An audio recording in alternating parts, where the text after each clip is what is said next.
À Évian, du 1er au 3 juin 2003, les chefs d'État et de gouvernement des pays les plus riches et les plus puissants de la planète se réuniront pour la 28e fois depuis 1975. Au départ, il s'agissait de permettre aux principaux dirigeants de la planète de surmonter leurs contradictions. Le G7 devait discuter de la récession des années 70, des crises monétaires et pétrolières.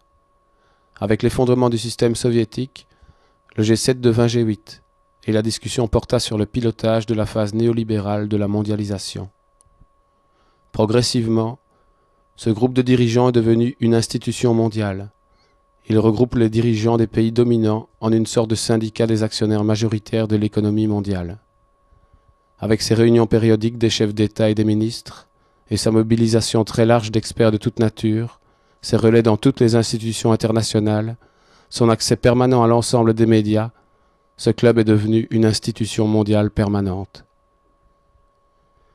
Pour imposer ses politiques, le G8 s'appuie sur les institutions financières internationales, Fonds monétaire international et Banque mondiale, dans lesquelles il dispose de la majorité du capital. Il construit avec constance le cadre institutionnel de la mondialisation néolibérale, dont l'élément déterminant est l'Organisation mondiale du commerce, OMC. Au cours des dernières années, avec la crise de l'économie mondiale et de la pensée libérale, les contestations et les résistances au G8 ont pris un nouvel élan avec l'émergence du mouvement de l'altermondialisation. Elles mettent en cause les conséquences des politiques qu'il préconise et la nature même de cette institution.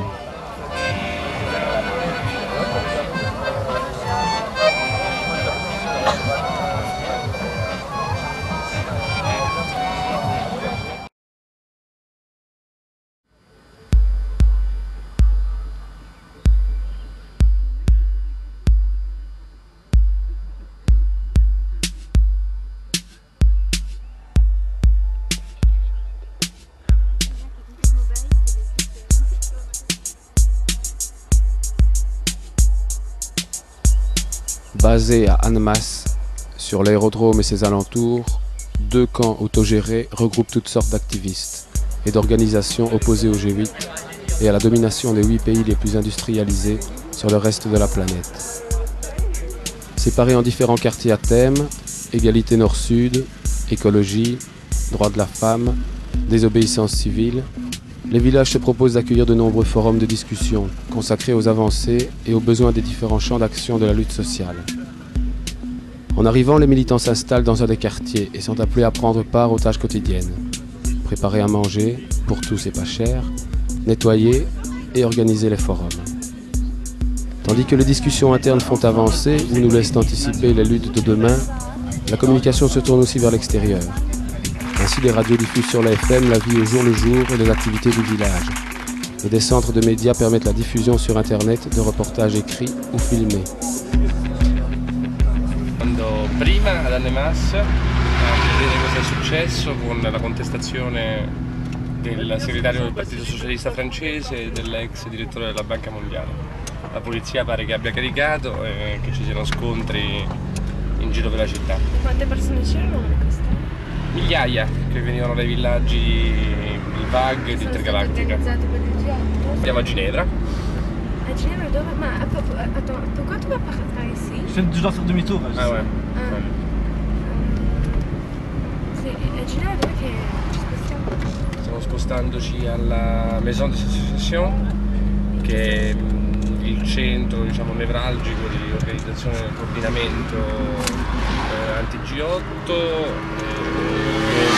si è stabilito Global Radio, che è il progetto radiofonico e di comunicazione legato alla disobbedienza in Italia, e dove ci vediamo con le attiviste e gli attivisti disobbedienti italiani, abbastanza disertata. Sì, esatto, sport in massa.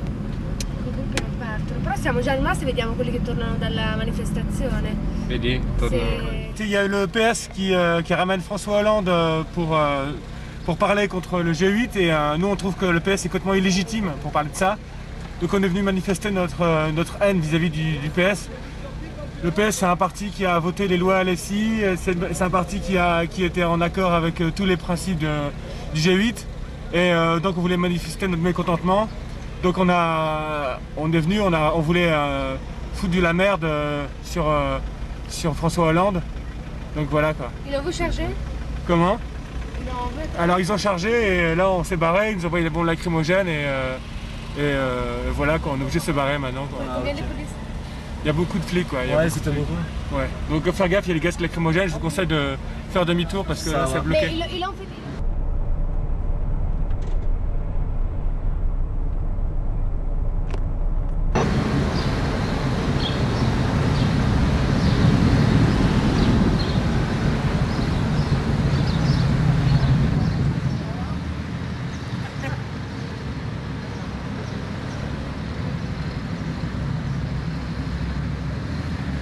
So this is the space of the global project, a wide project of TV and radio that is streamed on the websites and on satellite, and a magazine that is very known in Italy, and this is a project, a wide project created by the Disobedience.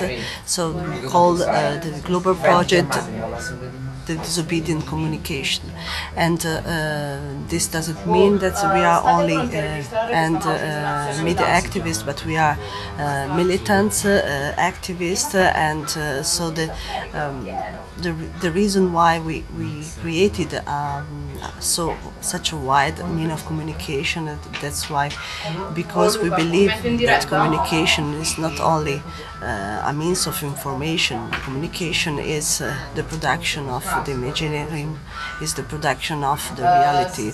So when we do action, we communicate them because we think that this communication must be seen in a political and collective action.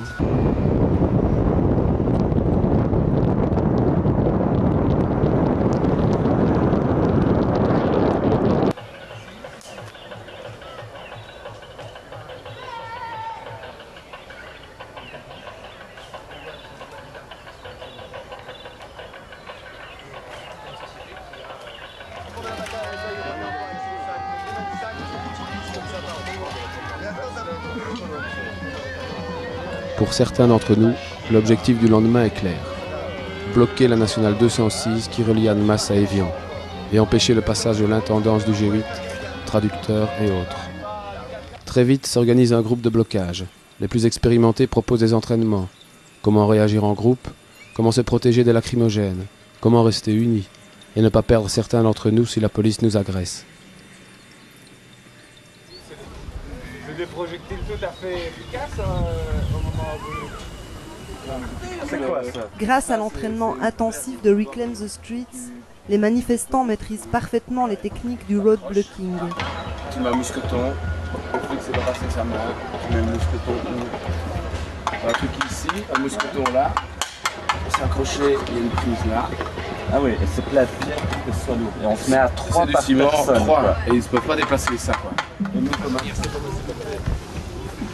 Mais on la partage La poste féministe Donna Haraway propose une désidentification avec la femme, contre une identification avec ce qu'elle nomme le cyborg.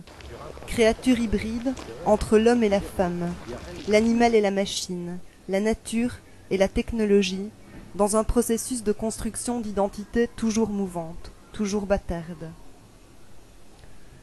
Pour elle, cette approche permet d'abandonner une conception du pouvoir, liée à celle, univoque et fixiste, de la domination, une conception d'un pouvoir souverain qui ne s'exercerait qu'en un seul lieu et qui empêche de penser l'interconnexion des formes d'oppression et de résistance qui est l'un des fondements de la politique du mouvement. D'abord, on se rassemble en sous-groupes affinitaires, soit avec ceux qui sont venus avec nous, soit avec des gens rencontrés sur place. Les isolés ou les groupes trop petits peuvent rejoindre d'autres groupes déjà ébauchés.